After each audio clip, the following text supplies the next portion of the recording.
Welcome back. Get ready to turn on dark mode. We're here to talk working in IT, video games, tech, and everything outside the 9 to 5. I'm one of your hosts, David Floyd Muse. And I'm Keegan Lastra. And I've got something to call you out on. I'm coming straight out the gun. I found out about this like days ago, and I waited till now. I'm really nervous. What did I do now? You want to take just one guess. I'm not playing 20 questions here, but because you said it happened a year ago. Yeah. I gave you a little prelude. I had to make you sweat off the podcast. I called you up. I honestly was sweating. You remember, like in SpongeBob, when I'll be back the next day, and the next day, the way he's whispering to him, that's like how I called you. Yo, Keegan, I'm about to call you out in a couple days. Okay, is it like a false like a promise I made, like I was gonna do and I didn't do it, or kind of, but like. Okay, is it? I'm gonna take my guess, and I'm gonna guess that I said I would like finish a game or a certain amount of my backlog by now. No, because I wouldn't make us think about that. Okay. All right, but here we go. Guess who found their AirPods? Oh. But now, see, like, you're over there going to be like, oh, see, it wasn't my fault. But what I wanted to call you out on was, what did you say you found? Because you told me, no, the case is right here, my guy. The AirPods in them. Like, I don't know what you found. I must have just found some floss. I don't know, dude. Because I was like, is this dude just telling me he found them just to shut me up about it? Because, like, no, I found the case. But then, like, a week later, you were like, I don't know where the case went. So you found some fake thing and then, like, lost that. Or maybe you hallucinated the whole thing. Well, because I felt so bad about it because I wasn't here when you moved out. And so when you were like, I know they're there. And then I must have found, like, maybe it was just literally floss. Because, like, the case does look like a freaking pack of floss. Oh, I mean, yeah, it does. But that is absolutely wild. I completely forgot about that. But the funny part is, though, I looked in every single bag that I moved. I looked in every single bag. And then my girlfriend, when she was like looking through a couple of like suitcases, trying to rearrange stuff, she just like reached her hand into the bottom of like my track bag, like the duffel bag, essentially. And it was like underneath the lining. And I don't understand how I could have missed that, because the lining is like, it can just be pulled out, and I ripped everything apart, dude. Like, I was, you know how crazy I was going about it. Like, where are they? So like, I don't know how I missed it, but then and you roasted me on this podcast about it. But then you found something fake, though. That's what I'm like, what was that? I don't know. And now I'm concerned that I was delusional. You might have been. Am I going insane? But then the funny thing is, I went out, and because I was like, I use them literally daily. So I went out after I had given up all hope, and I bought another pair. So now I got 2 of these. But then Apple released the stupid AirPod Pros. So then currently I have 3 AirPod cases. Like, what am I supposed to do? Because the value of the original ones is probably pretty low now. Yeah. But like the good news is, I only paid for 2 of them. So okay. It's more like what a normal like consumer would have been doing, like buy the original ones and then, you know, later on buy the upgraded, because we got the first ones for free for work, our previous job. But like I just think it's funny. I'm honestly baffled right now, because I want to find whatever white case I found. You're just going to go scour your house for little pieces of floss? I'm going to literally turn it upside down so I can find the case. Dude, you know what you could have found? Your cat could have found an AirPod case outside or something and then like kicked it in, and then you found that. I mean, or it could have been the last tenants. Yeah, previous owners. I don't know, dude. Or it's a ghost. And you know how I feel about seem to be pretty set on the fact that it was a ghost that made him disappear the first time. So like, because I literally looked everywhere, and then when I found the case and they weren't inside of it, because that's the other thing, I looked inside of it. I don't know. I'm baffled right now. Wow. Yeah, I don't know. I mean, because you said you didn't find any AirPods in them, so like that's where I'm confused because like, what would you have found that you were like, okay, yeah, there's no headphones in this? Like, if you opened up Floss, you would have been I like, would have hey, known it was that's flaws. Floss. Like, maybe I should actually use it. I don't know, and now I don't know. Wow. Because a year ago, I felt like shit for not finding him for you, and like each time you're like, But tell me like, like, I ended up just being like, it's no big deal. Like, I'm just gonna go get a new pair. Like, I wasn't yeah, ever actually like upset with you. I was just like annoyed. Like, I felt like you weren't looking hard enough. And I was yeah. like, dude, they're like literally probably under the bed. You're like, I looked. Well, I'm glad you found your AirPods. Yeah, I mean, I am too, just to put this all to bed. But like, I'm not even gonna be using them. So maybe I'll like. Because that was always the inside joke. Was like it would be like when we're 40, and you'd be like, "Hey, remember that time you lost my AirPods?" And like, Well, I'm gonna be saying that now. But hey, remember that time where we thought we lost them, but then you said you found something fake, and then we ended up actually finding them like over a year later? Because I lost them like July 6th when I moved, and then here it is, July 28th, and we're, jeez. they're found. Somebody planted them. You probably This is what happened. You came to Chicago to visit me once, Planted them, yeah, yeah, planted yeah, them deep into to make my you because feel I like haven't used it. I haven't used that bag since. I just And knew that. Yeah, it, I just knew you that well. Where I was like, he's not gonna use this bag. well, the funny thing is I have an identical black bag, and that's the one I always bring to places. So you probably did take note because I visited you in between, and you were like, "Hey, you always use that one. I'm gonna go stuff it in the one that doesn't look like you ever use it." Yeah, that's it. That's I'm telling That's you. it. That's it. No, my cat came all the way to Chicago and planted them in there for you. Nah, that cat hates me so much and all other human beings that aren't named Keegan Lassard that they wouldn't ever do that. That's valid. That's actually 100% valid. Because I'm awesome. Is that what you want to call it? I think you're just the one that feeds it at 4 in the morning. That's also true. All right, so Wow. change of pace. Good intro, but then we're actually gonna talk about music. This episode, we got a lot. Keegan's over there rubbing his hands together because I'm excited. Logic released a new album and he's excited. But before we dive off the deep end with that, Yeah. because you're gonna nerd out hard, Yeah. we got Spotify out here announcing that they're gonna bring a remote listen feature, and I'm kind of like, okay, this is a good step in the right direction, but like not the direction I wish they would actually take it. Well, and to kind of describe what the remote listen feature is that what like up to 5 people can join a collaborative like a playlist, If and they have premium. if they have premium, and they can listen together on a queue. So like one person controls all of it. Like if they skip a track, everybody's track gets skipped. If they add a new song in queue or rearrange it, that all happens for everyone else, which could be cool for like, like it fits now with quarantine. Like, hey, like you want to listen to music, like let's all sync up.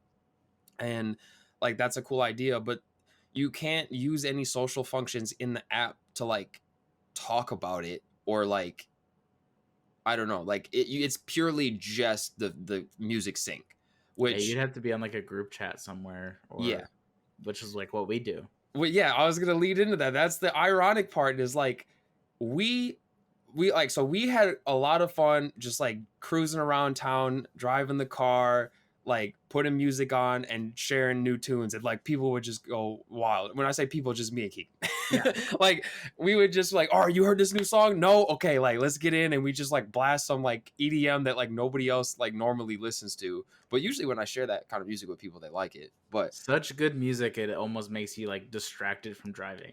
Like like dangerously so. Keegan's out here like whipping the arms around. I'm like, bro, okay, like we are driving, but like everything always sounds better and like has more energy when you're in the car, like than just sitting on the couch. So, but once I moved out of Kansas City, we still wanted to share music, but I was like, we lost that like live reaction aspect. So then we came up with this brilliant idea where we literally just like get in Slack and count down like 3, 2, 1, play, and then just like we both hit play. And even though it's not perfect, we like live text react. That's what we call it, LTRs, The and we just LTRs. react to the music, and it's pretty goofy, but it gets the point across. Like we had some hilarious reactions. This would basically solve that sync issue where like, hey, just join my playlist, boot it Boom, up, done. and then it's just like that. And then I'll set the cue for what we want to react to, and then you could do the same when you want to show me music. I think it like makes sense, but what we envisioned was like a live queue that all kinds of people could mix around and like be a part of, like for road trips. Yeah. And it kind of makes sense for like, because like in high school I remember, you know, you used to have to like share headphones on the bus or something, and it's just a matter of, we would rather be, instead of one to many, a many to many, like it not be controlled by just one person. A many to one A is many to one, what yeah. we want, because like in the sense that like a lot of people at parties and on car rides or anything, they're always like, oh, like toss this song on, and then you have to like go on your phone and do all this. And like we've seen this kind of like shared queue on things like Sonos, and that's the main one I know. But then there's like other third party applications that aren't That do really it that for you. fleshed out. Yeah. But like if Spotify would just go ahead and implement this like on the reverse side, where like, okay, now here's a collaborative queue. Everybody that has premium, they'll still have premium, you know, toss a song in queue. Like they're gonna compete with Sonos, which already uses like stuff like Spotify and Apple Music and stuff like that. Um, Puts and it'll Apple just set Music them in the apart. grave. Yeah. I mean, Apple Music later on will eventually implement it if Spotify does it. But like two things Spotify needs to do. They first of all, they need to just get this queue going, and then they need to get stupid offline playback support on watches. Like specifically Apple Yeah. Watch. Because there's no reason why they shouldn't allow you to just like boot up the app with a couple of downloaded songs and then use your headphones to it, because Apple Music does it. I'm pretty sure Pandora does it, but like you have to pay for Pandora Premium, which Who's psych, using Pandora, all dude? right? So like Spotify, just come on, go ahead and add the support for the offline watch. If we're gonna go ahead and give a list to what Spotify needs to improve on, my biggest grief with them recently is the liked songs. Why did you have to change it from add to library to liked songs? Because my biggest grief, and I've reported this to them multiple times, because to me it's a bug. It's not a feature, it's a bug. If I hit I like this album or I like this artist, you should add all their, like if I liked it on that tier, right? The album tier, Hmm. then I should get all those songs in my library as Yeah, liked songs. No. It goes to a separate tab, which is the albums. yeah. And if you, even the only way you can have all the, it's not, it doesn't grab all the artists that are in your liked songs. It grabs the artists that you specifically hit like on or follow. Yeah, that it's been that way for a little bit now. I know, and Like, it's bothered me ever since they changed it, because yeah, I used to like sorting things by either artist or album, and you can do that within your like songs, but it's different than what yeah, you, because I remember I had so much stuff saved on an album level, and so when they did that, I lost a ton of songs that were liked prior, yeah. and I Because had they to, they like went backtracked and like applied that logic to your entire library, which was dumb. and they say it's supposedly to make their algorithms of recommendations better and the Discover Weekly better. But to me, why that functionality should be the same with the added to library feature. Like I don't know why that was any different. I mean, because And like they could easily have it so where it still adds it to your like songs or your library, but then they also keep track of your albums that you liked. So then like they can recommend that stuff. Because the only thing I do disagree with, like, you did say like, oh, if you like an artist, you should add all their songs. Like that is a lot. Like if you like an artist, like they might have like 200 plus songs that okay, you're that's just fair. gonna get put in. So like I think when you like an artist, they should just go to the artist tab. But if you like an album, it goes to the album tab. But then all the songs get put in your library. Yeah, I guess that's, yeah, you're right there. But honestly, who's going to like the artist level to hit like? They usually would like the album or add the specific song to But because like also, it's not liking the artist. I think it's following them. So like, following. yeah, Yeah. like you'll get updates and like recommendations. So that technically wouldn't even apply. But that, yeah, I kind of like, I used to just save by the album. But like, for instance, when Logic's album came out, I couldn't just hit save to like save That's what album, I'm and I talking about. forgot that. I went through and had to like click each song that I like. So. Well, and luckily they have the feature where if you, because I knew I was gonna want all of them downloaded anyways, Hmm. so I just hit download because that's what I do on each of his albums. So it did hitting the download button automatically downloads all the songs on the album, and I'm like, well, if you can do that there, why can't you just do that for the like? I don't Yeah. understand because I know that functionality wouldn't be that hard to implement. I don't know. They kind of did something different there, and I guess some people might like it, some people might not. But my biggest gripe that they did with the like songs, and I don't know if they did this on Android yet because I've only seen it on iOS. But they like they put the like button right next to the like the three dots to like bring up your menu. Because like on iPhone you don't get long press, you get the three dot menu to bring up what an Android would do for long press. But then as a result, they gain sliding. So like I can slide right to add to queue and slide left to like add the song to library. But then So yeah, so you they have it too. Do you see those little yeah, yeah, tiny but tiny hearts? it's spaced out between the two though. Like there's plenty of space in between the like and the three dots. Yeah, but not like actually. The hit register, the hit box is like cut in the middle. Like, so where if you fat finger, because those buttons are tiny, I don't have big ass hands or fingers. I would press the three dots and unlike the song, and then it doesn't just like unlike the song, it disappears from my library. So if I didn't see what song I accidentally fat fingered, it's just gone. And I Yeah, that's hated true. that. So I was like, why would you implement this tiny little button that's so close to something so important? Like, They just improved a feature to me that wasn't broken. Like exactly. they had a system that worked, and you kept the library clean, and then they're like, let's just change it, and then they're like, and I just think it was like a big like I think their logic over what they brainstormed probably was that people don't really normally like things on an album level, or the no normal user doesn't Hmm. or pay that much mind to it, so they probably were like, well, we'll just focus on songs. And to me, that Yeah. was a mistake. I just think that didn't make sense. I don't like when they make generalizations about their user base and Yeah, then don't give you the option. Like, this is what yeah, options are for. Like, if you want to have this like based on the song level, have that be a toggle, or like keep yeah, track of both, but then like show one and then like you can still find the other. Because I hate it when it's like, oh, most of our users do this, so we just completely nix the other feature that like still 40% of our users are using. Like, yeah. I don't see the need for that. Like, they should at least have a toggle option, and maybe But like then give warning that like, okay, this isn't a common feature, like it will be phased out, so you don't just get a random update that just like, oh shit, like everything's busted. yeah, and also, I mean, even if they did a toggle for it, like I doubt that their algorithm or their logic is that like complex where they would have to they couldn't put like a if a An song is extra if liked statement. well, if the song is liked or is added to library, I feel like that would be the same variable. Like they wouldn't. I don't know. To me, they just changed what it's called.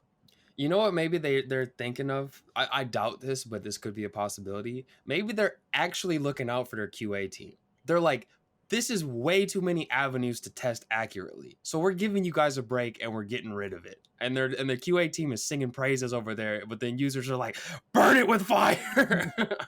But how that they're still having the test. Like, here's my thing: is like I'm guarantee. I bet you. Actually, I gotta stop saying that. My assumption is like if I was testing this, I would have tested liking an album. And to me, the logic, I don't No, I'm know. talking about for toggles, because like if you have toggles now, you gotta like, okay, verify that it Oh, works with both this toggle, cases. but this off. Like, it just adds like an exponential like Yeah, level as soon it as would you be add more doubling their toggles. test cases. Yeah. But like that's what my I don't understand how like game companies QA as much because like I'm not a tester for a game company, but like look at how many options games have, right? They have tons. For Yeah. like an app to implement like maybe 5 toggles, like you don't see that anymore. Like all the options seem to be at OS level, and then it's just like we forced an update on you. Like tough. So like Yeah. I don't know. Maybe toggles is like what we should be working on, going towards. Yeah, That's or just my opinion though. I could be completely like talking out my ass. nah, we're experts. Non-expert experts, bro. Come on. But can we let's get to the important thing for What, music that industry. fire ass playlist I just made? All right, this little side note, little self plug. If you guys like EDM, look me up on Spotify. And I don't mean EDM is in like that disgusting dubstep that everybody thinks is like terrible, like the Or that average listener thinks. or like the terrible like poppy radio chain smokers Well, like like I typical don't shit. mind that stuff as much, but I'm just saying that when I say EDM, people either think I'm talking about like trance, like rave, like just like disgusting transformer Like noises and destroy like your dubstep. speakers.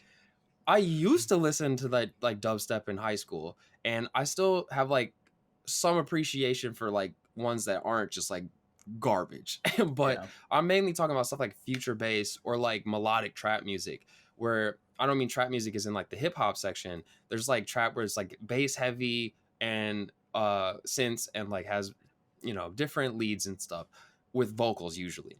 Yeah, yeah. I have Beautiful vocals. Keegan's always out here like all the vocals though.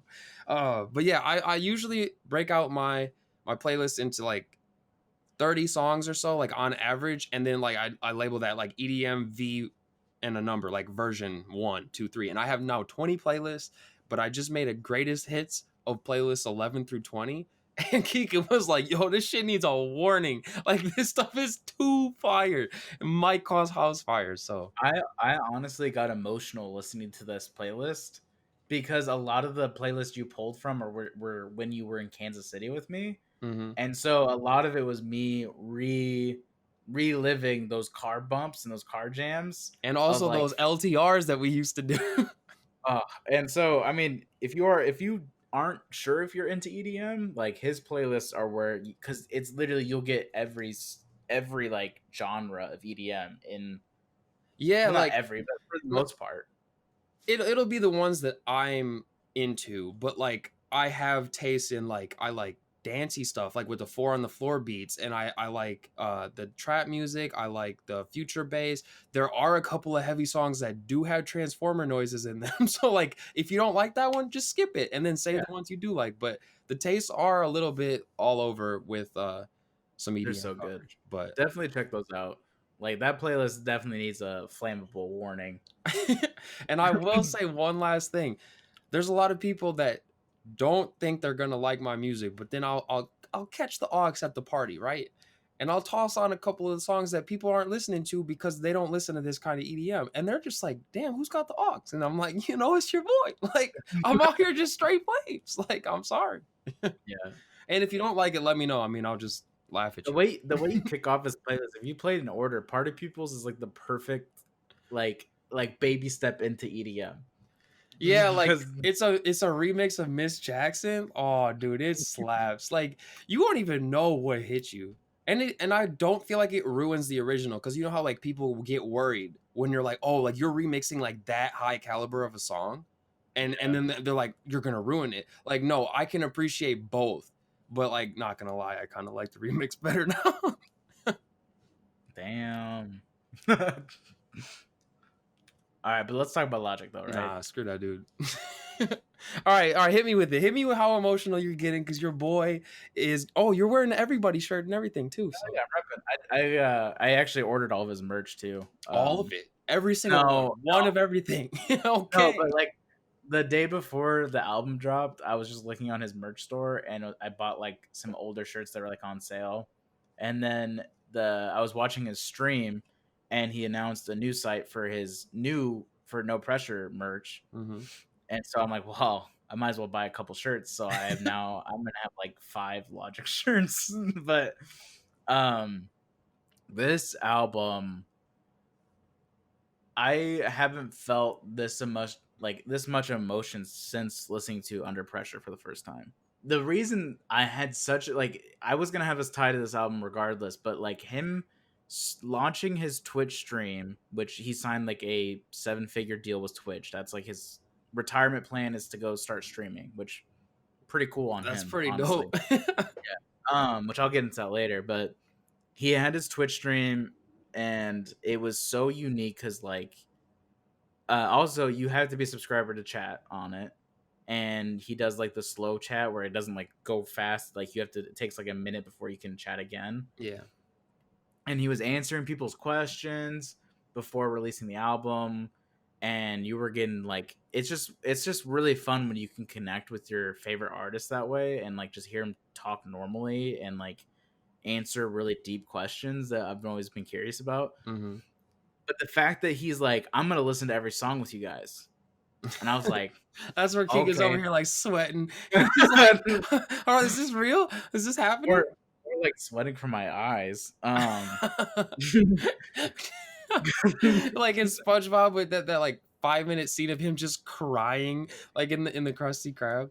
Yeah, honestly, I mean that was probably my like when you think of music and your connection to it and just like loving the music industry and what people can produce, him breaking down each song and all that stuff is like it put me back to like watching him live Under Pressure because he did the same thing on that tour.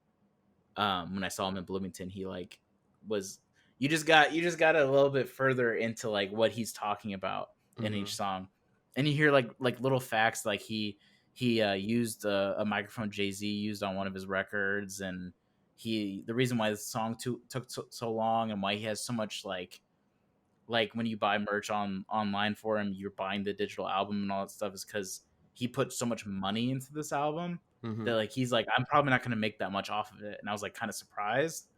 But then he explained that he like literally like he's sampling like from Kanye and like a bunch of bigger names and like huge samples. Mm-hmm. And then he went through like all the means of actually getting like the original like source.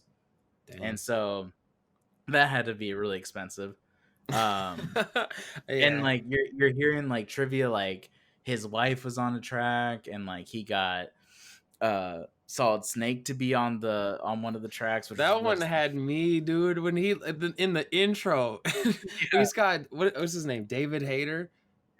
He got him on there, and he's like, "Logic, I hear you're getting a new plan to take over the world with the new Metal Gear." I was dying. I was like, "That's my guy." and then on like Soul Food 2 when that came on that got me emotional because that was like a callback to the first album, and then I was like I was all over the place. And the reason he put Soul Food 2 on this one was because he finally was able to afford the actual sample he wanted for the original beat. The original beat they had to like kind of do it their own way to like work around it, and Mm-hmm. so he finally was able to afford it, so he did it the right way that he wanted to. And No ID was back on the tracks, and that was a lot of fun to go through. I don't know, I to me I can see where some fans would probably like I mean I know one of my buddies I was talking to about it wasn't a huge fan of it just because he felt like some missed, but in my mind all these hit Yeah. like me when you're like what's your favorite so far, I honestly couldn't tell you.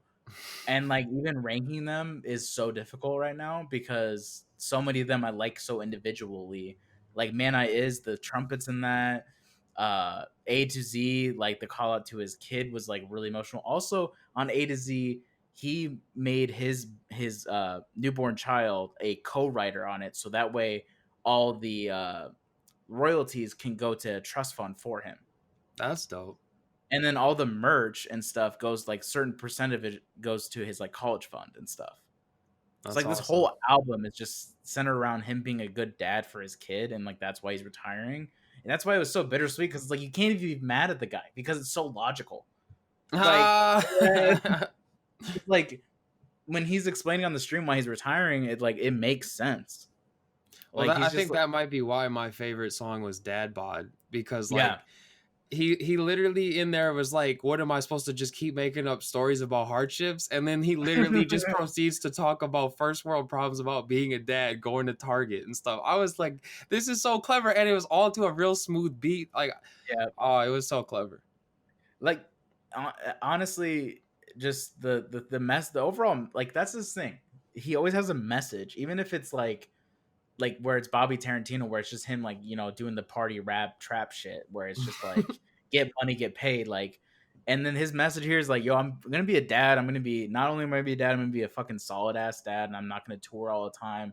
And he's like, fuck this music industry too. I'm starting the new studio. I'm voice acting. I'm gonna be an actor apparently, and I'm gonna be a streamer now. Like, it's a retirement of this, but it's a new age for something else. So being a fan of his, I'm like proud of the way he retired. And also, I mean, this is like his 8th album. Like, that's ridiculous.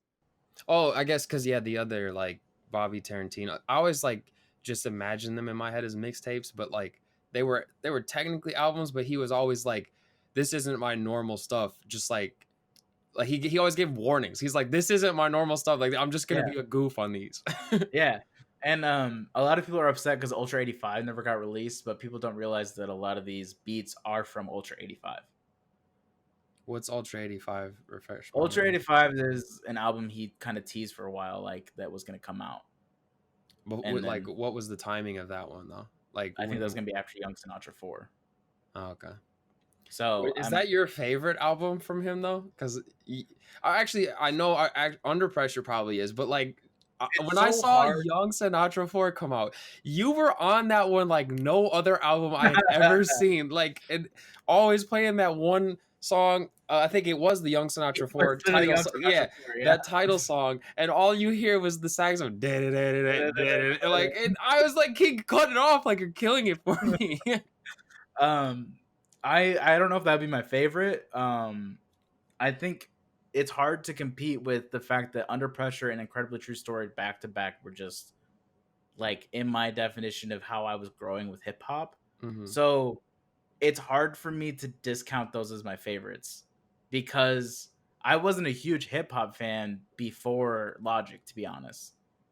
Like, I was just getting out of high school. I kind of discovered him in high school with his mixtapes when he was Young Sinatra, Hmm.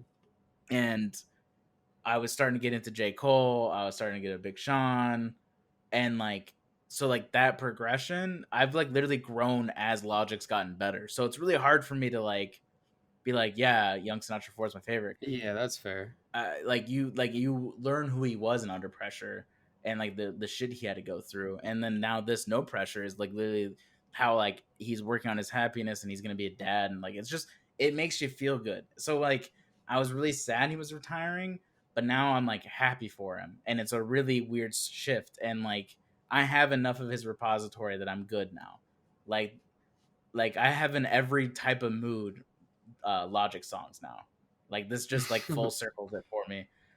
Honestly, the only one that like I even was like about, but even then it was still a solid song, was the open mic song. But See, like I know you probably listened multiple times, and I listened like one and a half.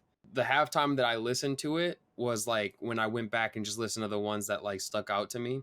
mhm, Uh, but I always liked how he did like especially in the intro, and he'll put like a lot, like he doesn't have like a hype man with ad libs in there. He like will put in sound bites from stuff. So yeah, like I'm a big fan of the Street Fighter Perfect. Like yeah, that always gets me. And then he remixed it. It was like perfect. And I was like, yeah. all right, yeah, that was cool. And then in the beginning, like I don't know what is it from like Frank Sinatra? Because he always uses clips from him, I feel like. In the beginning when he's like putting his words over what he says. So he's like, I've never met someone who didn't like, and then he puts in the incredible true, and then it's like he says story. Like I don't who know. I don't know who originally that was sampled from, but yeah, but he puts in like spoken word samples, but they're yeah, not just like obnoxious. Where like a lot of people will they're just put clever. like 2 minutes of it, and it's like he'll like intersperse his stuff into it or like have it like go on beat. And I like that over just having just like mama.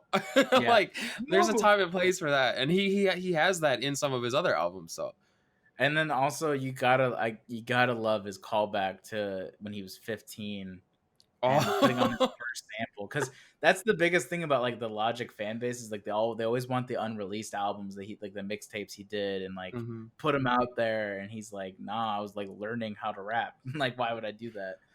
I love it how So like you can hear the cassette tape, but then it like he unhooks it and then he's like, "Man, I can't show y'all this," and they're like, "No, put it back, put it back." He's like, "All right," and it resumes, and it's just yeah, him sounding young as hell. yeah. Oh, it's funny.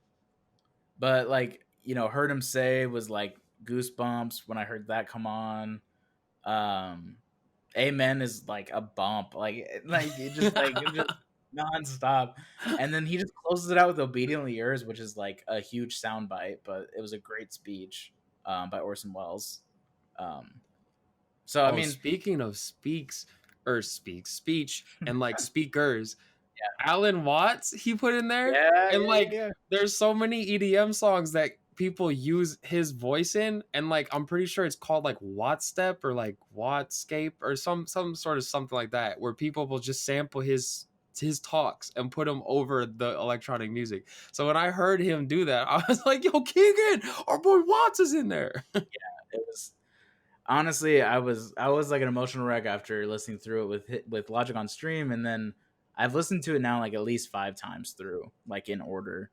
Sheesh. And then I got a road trip coming up, so what I'm gonna do is I'm just gonna listen to every single song In my he's playlist. released.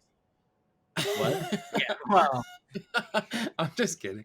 maybe on the way back, but I'm gonna listen to every single Logic song in order. I think is what I'm gonna plan to do.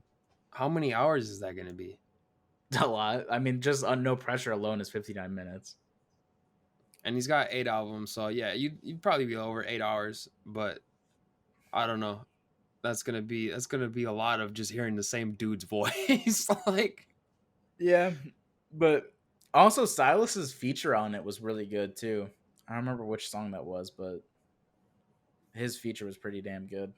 I'm excited for Silas's next album, or at least a album that I haven't heard from him yet. we'll have to see. But he also talked on his stream about his Bobby Productions, and I'm pretty excited for what like he's gonna find out there, because like he's made it clear like that whole studio is meant for people that can't get discovered, or he's like trying to find like that underground talent like Silas, because no one, I mean, before Logic you never heard of that dude. So Yeah, that's pretty cool. I mean, I feel like he's doing a lot, even just outside of the music industry. So he's a pretty, in comparison to most other hip hop artists, he's a pretty stand up dude, and just in general. But like when you go and you see how a lot of other hip hop artists are like outside of music, and they're just like absolute goons. yeah.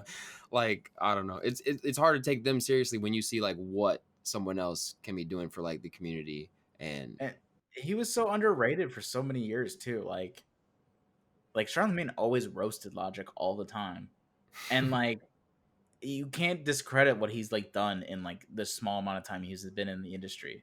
Like he's had so many platinum records. He also like got the Wu-Tang Clan back together for a track. That was huge. yeah, Like, that was pretty wild.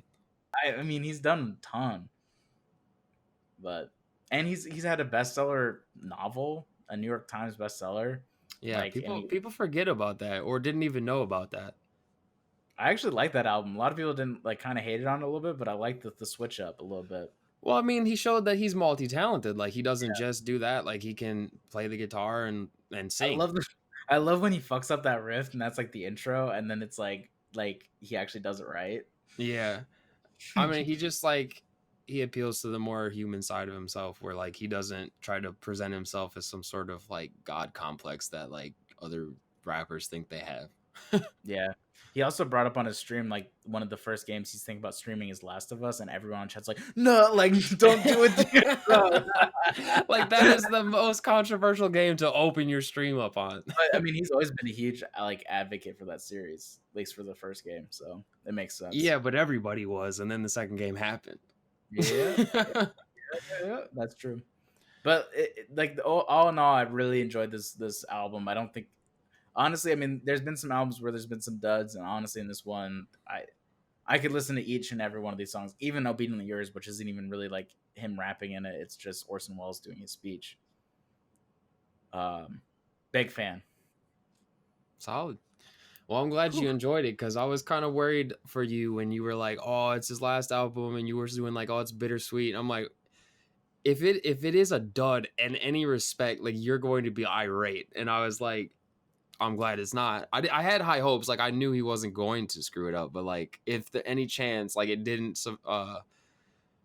like meet your Meet my expectations, I was gonna be like, that's tough. Honestly, my biggest thing was I was gonna be really upset if he didn't do like a goodbye tour.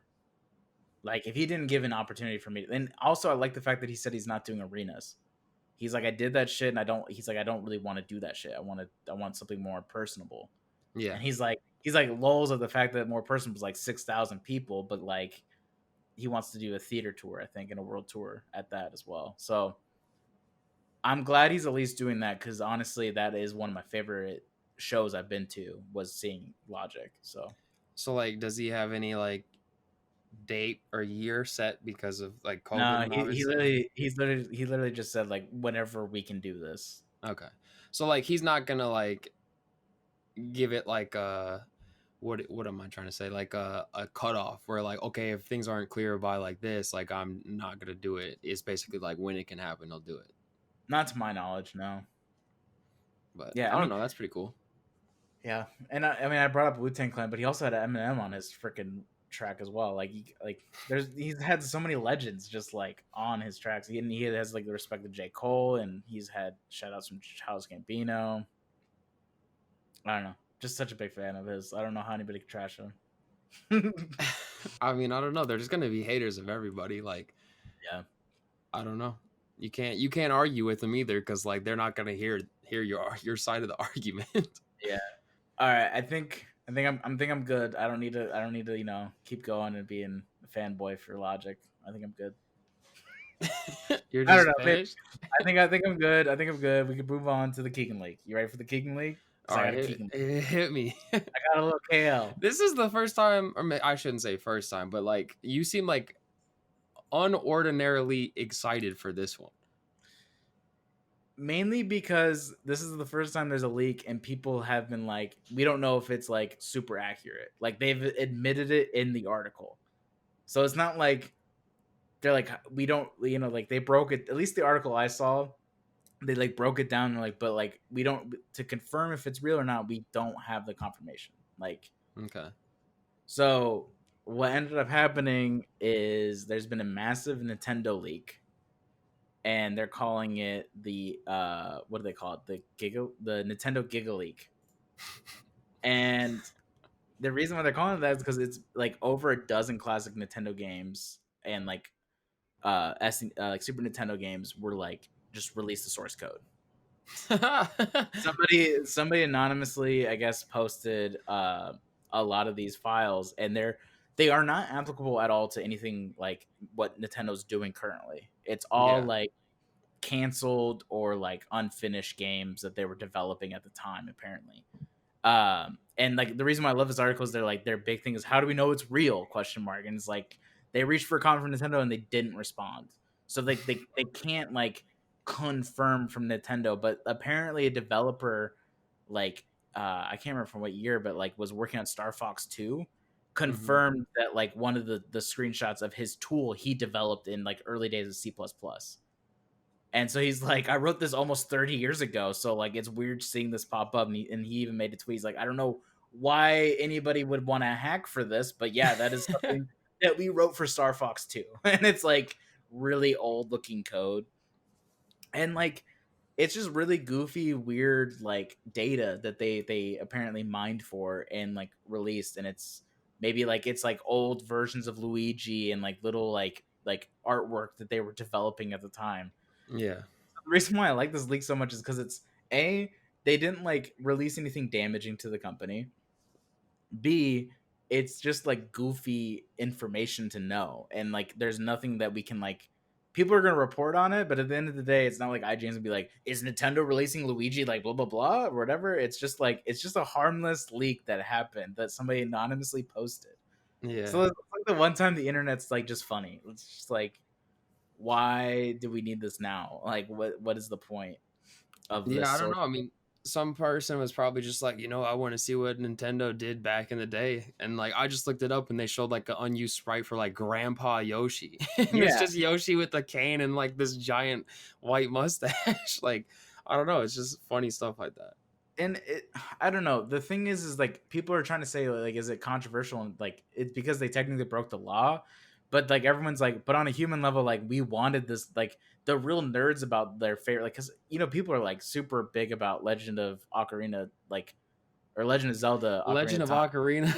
Can't talk, but basically like people are like saying like like that's like the best Legend of Zelda. Like fans are so excited to like get more information where they can, and like now they have a ton of information from this leak. But everyone's like, but how'd they obtain it? Did like what illegally did they do to obtain it, and what can they do to Nintendo? Like that's all coming up, and like when you just focus on like the pure goofiness of what they released, it's kind of funny. But yeah, they definitely did something illegal to obtain the source code.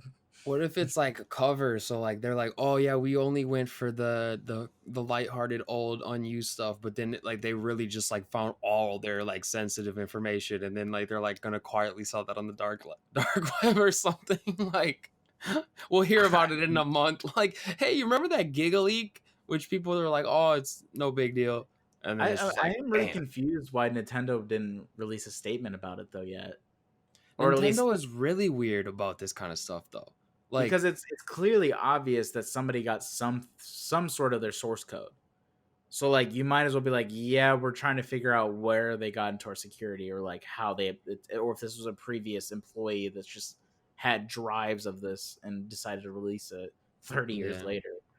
Um, but I don't know. This is the one time the Keegan leak where I'm like, this is well reported.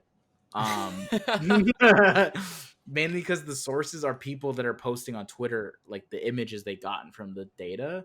Hmm. So to me, this is like a legitimate leak, and it's the I haven't seen like IGN or Polygon articles where they're assuming new games are being released. They're not.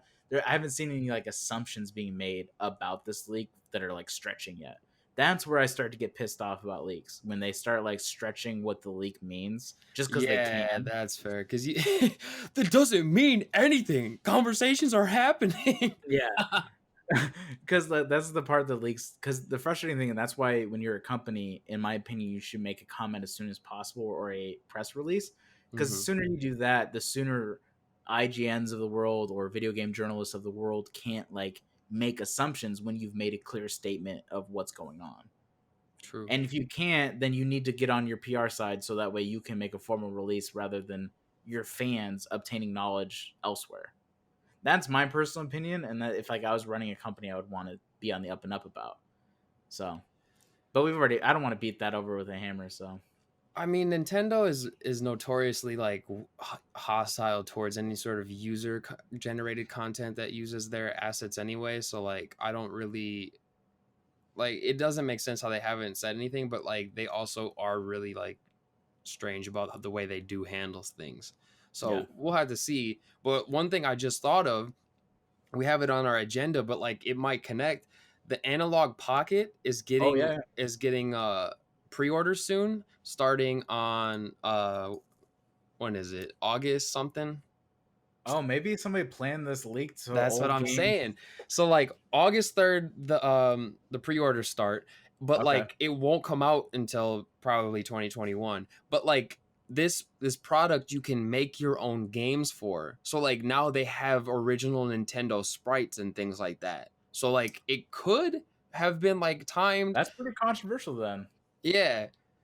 So like it could be a little bit more like harmful than we expect, but like also like anytime a user might create from scratch anything that like resembles any sort of like or mods any sort of Nintendo game stuff, and it gets any sort of traction, like an article might report on it, expect like a DMCA claim in Oh like yeah. 24 hours. Like I'm not worried. I'm not worried for Nintendo because like there's no way somebody's gonna try to like steal royalty from a game like that because like Nintendo's lawyers I'm sure would be like pouncing on them as soon as like they'll have the rights to it. Like yeah, I'm not too worried. I'm wondering how that marketplace will be if you can create games for that.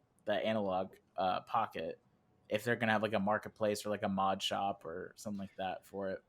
Yeah, I'm not really sure because it's And like it's not really like fully documented yet. Like there's right, just this application, or not, it's a piece of hardware that you can put in original Nintendo games, games. So like I don't know if they're going to be weird about that. I feel like they would have shut this project down earlier, but like right? they're using original Nintendo stuff for that. So like that, as long as it can be played on their original stuff, they might be okay with.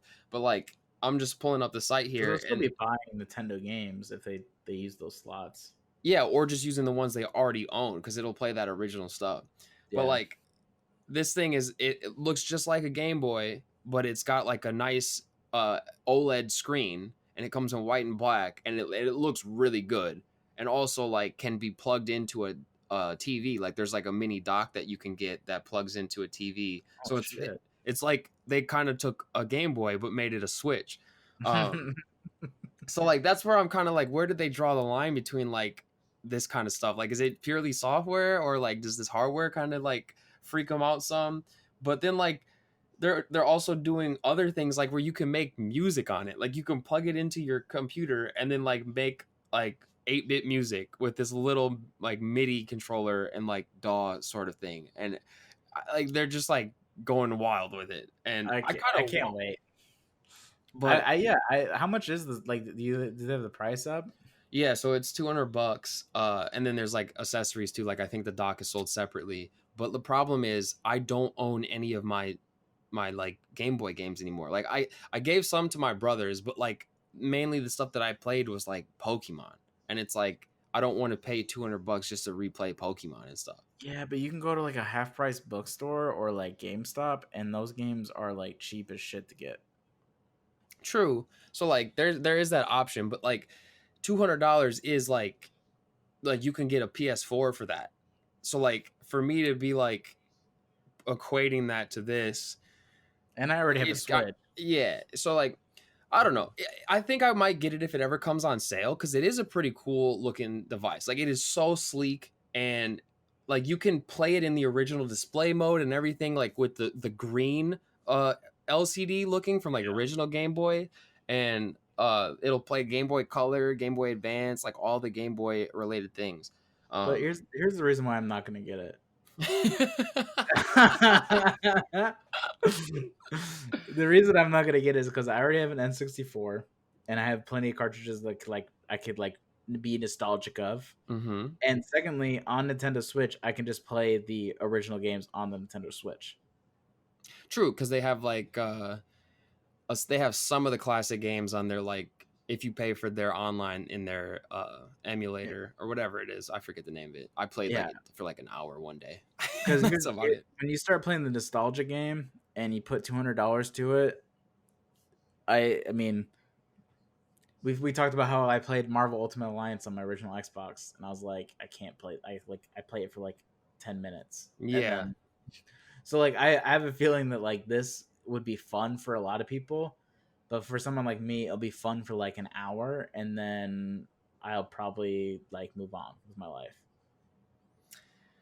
Yeah, I mean that's kind of where I'm at. Like it's a super cool gimmick, but like you have to be like real retro game nerd for this. Like this is like niche marketed towards those people. Like I have a friend that I sent him the article when I first heard about it. And he Yeah. was like, "Yo, that's dope. Like when does it come out?" I'm like, "Oh, they don't have a release date yet." Now today I hear about the August 3rd pre-order, and I sent it to him and he's like, yes, like like he is gonna buy this shit like day one kind of thing, because he still has like all of his original games and hardware, and he collects them. So like this would just Makes allow for him to play sense. without like ruining the integrity of his collector's items and stuff. So Yeah. like this is just like straight up his alley. Here's another thing, and we talked about this with the Switch. Another reason why I'm not gonna let you buy it, and You're not gonna let or me buy it. or I buy it, for that matter. We talked about how in order to play the Switch, you have to be going somewhere or like be on a train or like Because if you're at home, you're on your PC or you're playing Ghost of Sushi on the PS4, like, Or it's playing the Switch docked. or you're playing the Switch. So like throwing this in there, and that's just an ugly $200. That's just like not ugly. It looks nice. $200 looks nice, and it sits on your shelf, and like it's there. And maybe you boot it up and you play like a level of Mario, and then you're like, oh, that was fun, and then you set it down. So I'm Yeah. not gonna. Don't get a $200 paperweight. I don't know, man. We'll have to see. Giggs is telling me he's gonna buy one. Okay. Dude, God I'm damn it, telling you, Giggs. Gibbs, we don't know anything about this guy. Like, he says he's not a gamer, but he might just be like hardcore sweating. Or maybe he's one of those retro game snobs where he refuses to play anything that's developed past He's over there 2000. still playing like Atari Pong or some shit. No, yeah, like he like Y2K happened and he was just like, I don't play games past it. Like, Dude, Y2K happened and he was born, dude. Let's be real right now. I understand, but he's like he's too scared to get after those games past that date. So he's like pixel graphics or no graphics. I don't know. We don't know I don't anything know. about this guy. Like I don't know why it bothers me. me. I don't know why it bothers me so much that he's now speaking up for this particular moment. Because is it just because he wants to go against me so that way he's on your side and he gets some brownie points with you? I mean, I'm not gonna buy it either. So like he could be like trying to spite us both. On thin ice, Gibbs. I mean, hey Gibbs, my birthday already happened, but Christmas, like, this might be a good present. This is definitely something that would be like a gift. It's an expensive gift, but like if you look it, because you know how like everybody's always like, oh, like techies and gamers, they have everything. Like, you know, especially once they're old enough to start buying their own stuff, they don't know how to buy for them. Ideal gift. Yeah, but the only problem is it might not come. Well, here's the thing: is if it okay, you said Christmas. If it does come out Christmas, that's the ugliest time to release a console. Why? PS5 and Xbox One, Series 1X. But also like they know that they're not competing with those because this, like I said, it's marketed to those like retro gamers. But like the fact that we are so tech addicted, like we are like, yo, it looks so pretty, I want it. Like I literally don't have the games to play on it. I don't have the games to play on it, and I'm like, I want it, but I'm not gonna get it as a result. Like if they have a marketplace where you could download these games or like download mods of people's games and like had a community like that, that's fucking tempting.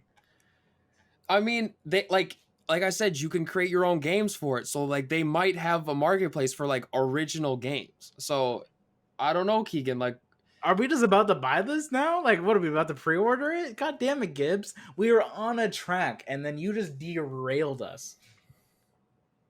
I don't know, man. We'll have to see. I'm not pre-ordering it. August 3rd is gonna come and pass. I'm not pre-ordering it. If it comes on sale later on down the line after it's got several games on the market and maybe I go to Half Price Books and scope out a couple of cheap games that are worth playing. Shout out Half Price Books. Whew.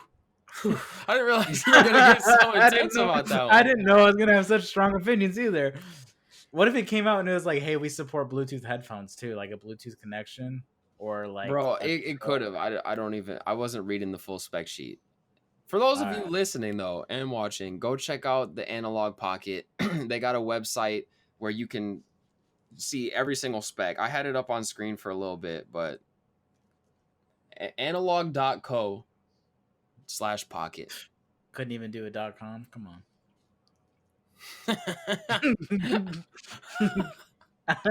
Why is that funny? I don't know. All right, moving on. NBA and Microsoft are teaming up. Hey. I felt like some news announcer, like next time on 60 Minutes. You remember that show? Yeah.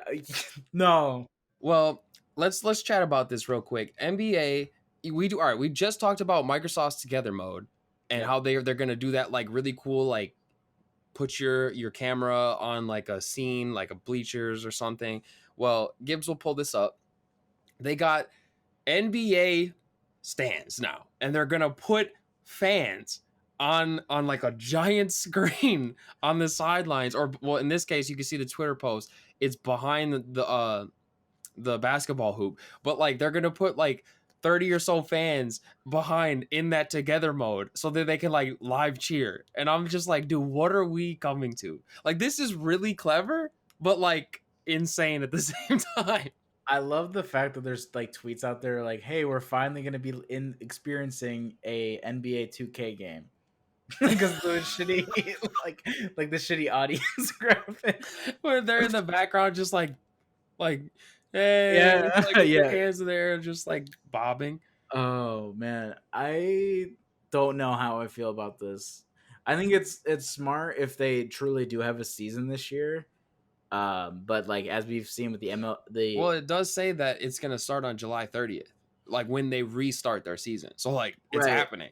I understand, but like also the MLB said that their games were starting as well and their season started, but now they're delaying games again.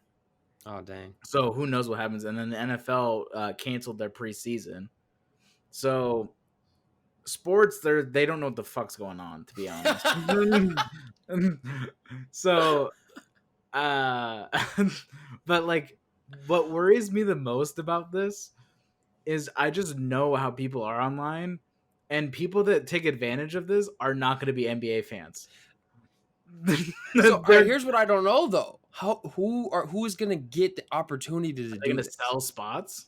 That's what I'm wondering. Like, is it gonna be sold? Is it gonna be like expensive? Like only like rich people are gonna have access to this, or like by invite?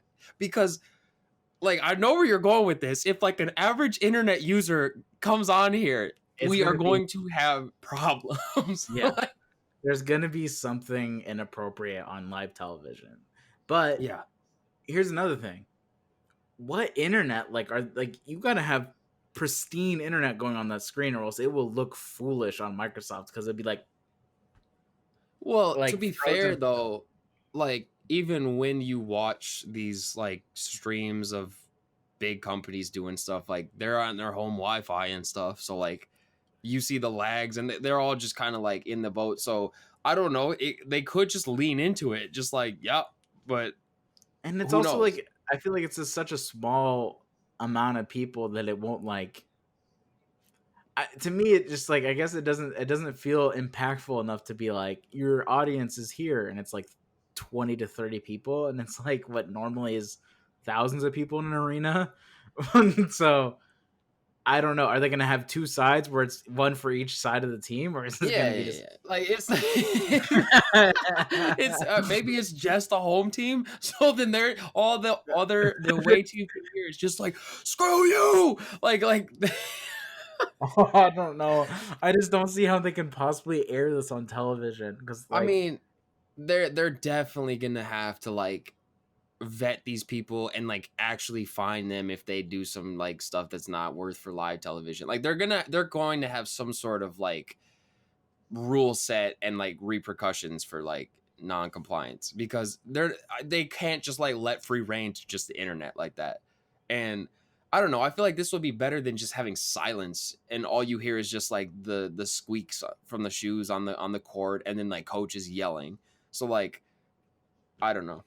also, how's that audio going to get fed to like the TV station, like the live television? Well, dude, audio mixing is no problem for these guys. Like we struggle with it, but like they got it on lock. They got studios, they got hardware, and they got budgets like way bigger.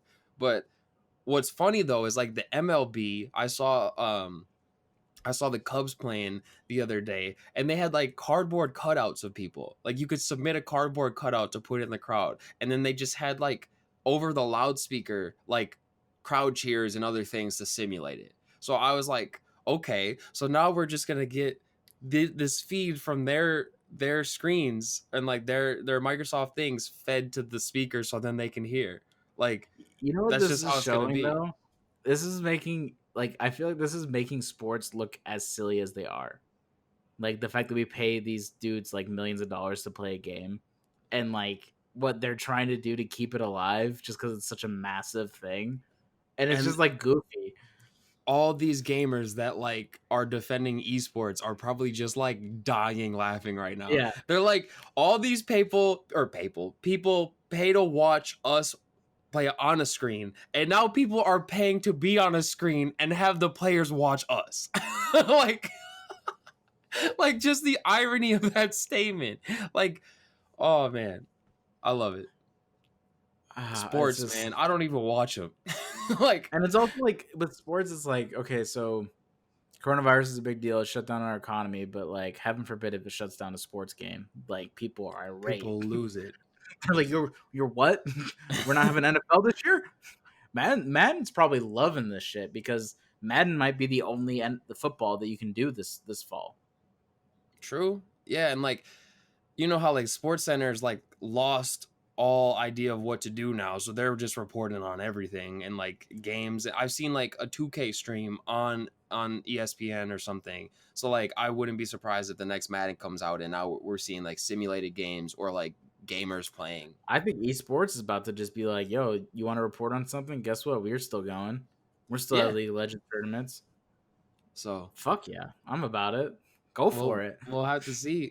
But we're gonna be in a weird time for a while, and like now we're starting to see how creatively stupid we can be. like like this is a cool idea, but it's like it's dumb. You know Like, what else is frustrating me about this like era that we're going towards is like some celebrities just think that they can do a stream, and they're like, yeah, I'm doing one. Like I'm just gonna, this is mhm. gonna be my thing, and it's like, who, I don't really like. You're taking away from marketplace from people that are like actually like good streamers because like people are curious about how you would, and then like they don't do it consistently enough, or like I Yeah, remember like Post Malone was on like Twitch for like two that's days, literally the first thing I thought of. Like, where is he now? He's done. and it's not like that they can't do it. It's just like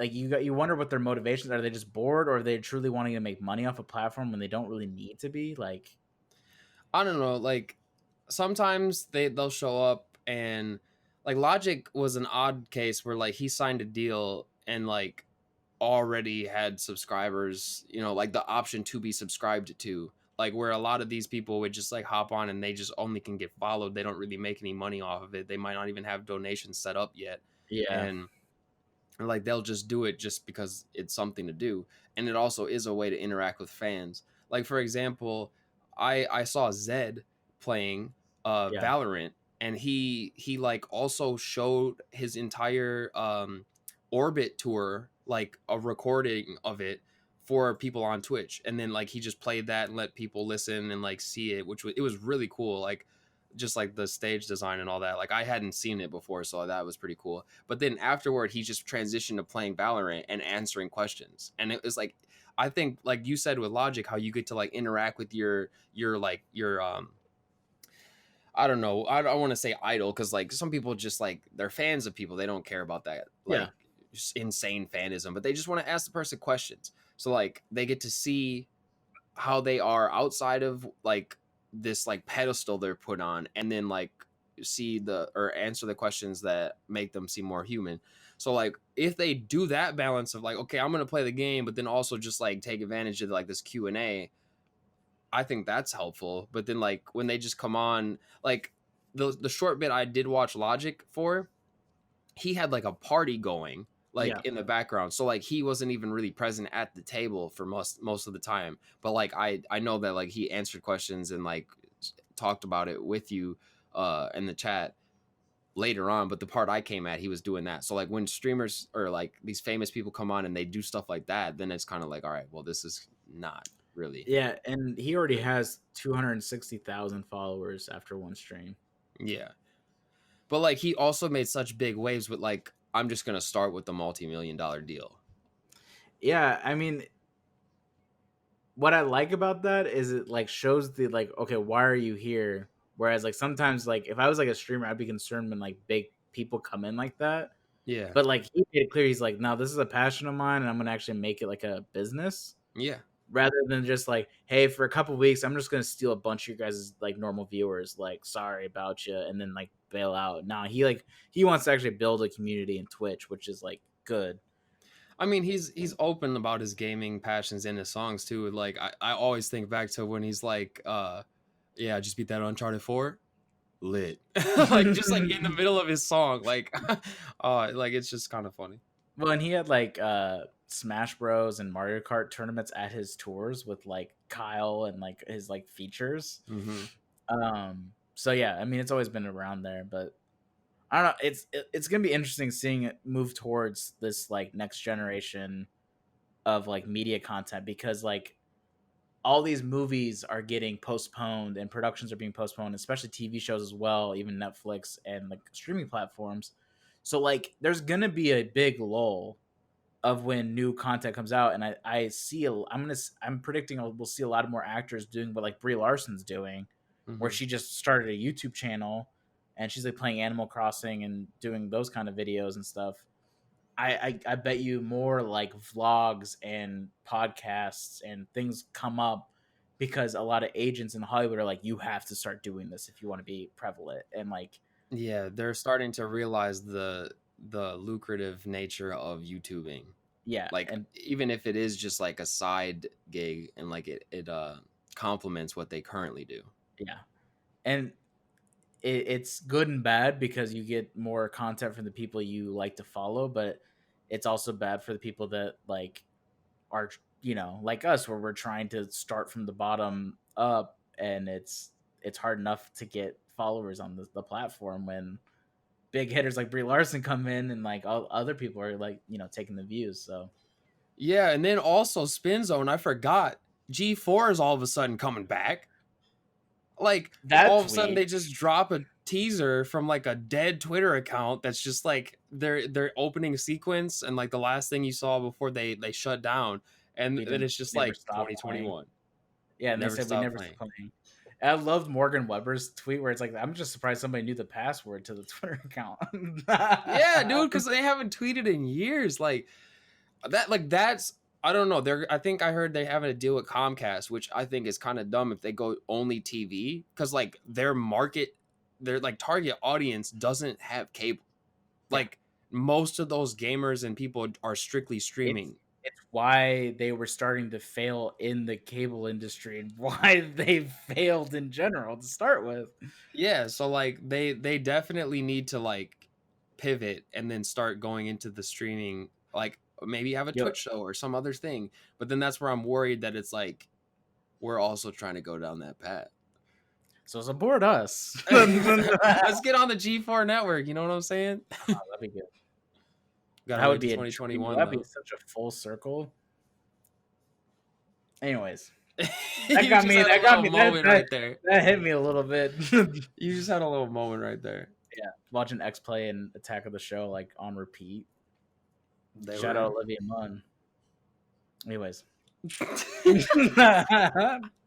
All right, Keegan, keep it in your pants. All right, we're gonna end the show there now. Before Keegan gets a little bit too crazy here. Thanks for watching. We appreciate everything. Don't forget to like, subscribe, hit the bell for notifications. Check out our social media. We be putting little snippets of episodes and having fun there. And yeah, Gibbs will be talking shit, like he does. that'd be funny if we just release a Gibbs podcast where he's just venting about how much shit we give him. And it's just silent because the Yeah, dude doesn't talk. it's just dialogue, like He just little whispers. text. Oh, anyways, you guys know the drill. We appreciate you guys. Leave us some feedback, leave some comments, hit that like button, like he said, like what Gibbs showed, and we'll see you guys next week. Catch you in the next one. You're supposed to say goodbye after me. That's how it always goes. We pivoted that shit.